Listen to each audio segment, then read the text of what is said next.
So I'm Ray Anthony Tandeleon from Section 1X, and I'm gonna explain the aircraft weight and balance. Um, the weight balance system commonly employed among aircraft consists of three equally important elements. So there are three kinds of element: the weight of the aircraft, the maintaining weight of the balanced aircraft, and the proper loading in aircraft. So that is the three main elements. So next is maximum takeoff weight. So maximum takeoff weight, also known as a maximum takeoff mass. So there's a maximum limit of what aircraft can bring when it's taking off. So you avoid to overload and to overweight the aircraft, so it might damage the other components of the aircraft or the structural, or it might lose the balance. So also in maximum landing weight, um, the maximum landing weight is the maximum gross weight due to design of your limitation in which aircraft permitted to land. So as what I said, in the maximum takeoff weight is also like maximum landing weight. So there is a limit. So the structural of the aircraft is might be give up when the um, when the when the aircraft is carrying overweight baggage or overweight passengers. So the other components of the aircraft might be damaged. So let's avoid carrying overweight baggage and passengers. So to avoid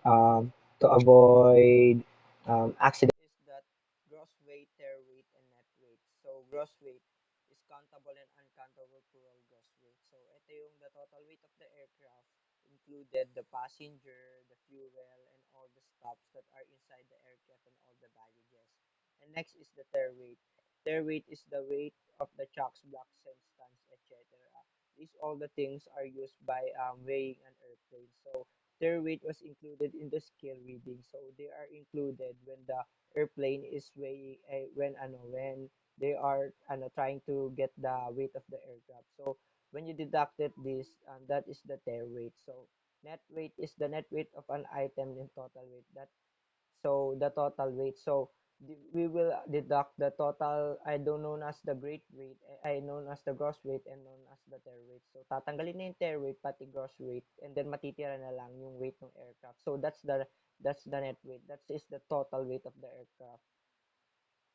Gravity. So the point when the aircraft should be balanced. So the center of gravity is the weight of the center of the aircraft. So it should be balanced. So next is payload. Is the carrying capacity of an aircraft. So launch vehicle, ito yung dala-dala ng isang vehicle. So ito ini-include ng cargo, passengers, flight crew, munitions, scientific instrument or experiments or other equipment. So next is useful load. So useful loads, dito na pumapasok yung bigat ng pilot, ng co-pilot, ng passenger, ng baggage, and usable fuel and drainable oil. So ito yung lahat dito na pumapasok. So yun ang useful load. So operating weight. So operating weight, ito na yung kung nasa operation na yung aircraft. So kung gaano nakabigat yung aircraft habang nasa operation na siya. So doon na i-include lahat ng lahat ng nandun na yung yung mga passenger, pilot, basta lahat ng nilagay sa loob ng aircraft. So next is the maximum prop weight. So maximum prop weight is the total weight of loaded aircraft including fuel and its greater takeoff range due the fuel burn and taxi run at option. So ito na yung nasa ramp yung maximum ramp of weight. Ito na yung maximum ramp weight na dala-dala ng aircraft habang nasa ramp siya. So next is usable fuel. So ito yung usable fuel, ito yung ginagamit ng engine, yung actual na ginagamit ng engine. So next is aircraft empty weight.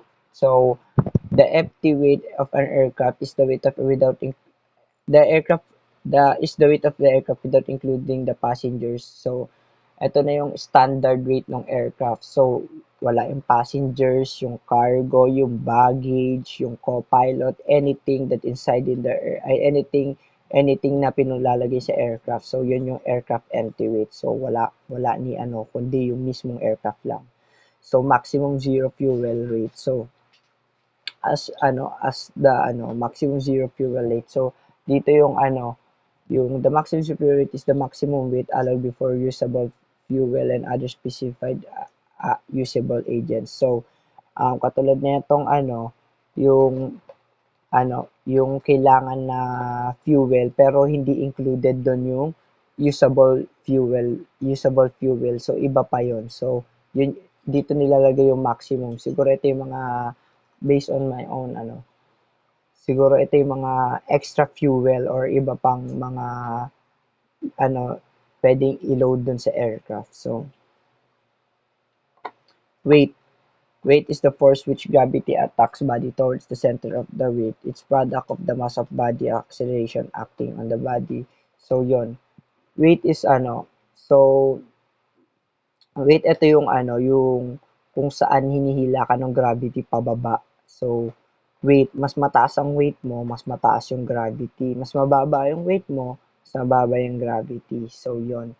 And then, pag mas mataas din yung weight mo, mas mataas yung acceleration mo pabagsak. So, next is, mas mataas yung speed mo kasi wala naman, acceleration. So, balance. Next is balance. So, balance, yung center, and then may dalawang bagay, dapat balance siya, hindi baliko or parallel, as in parallel, diretso. So, pantay na pantay. So, yun yung balance.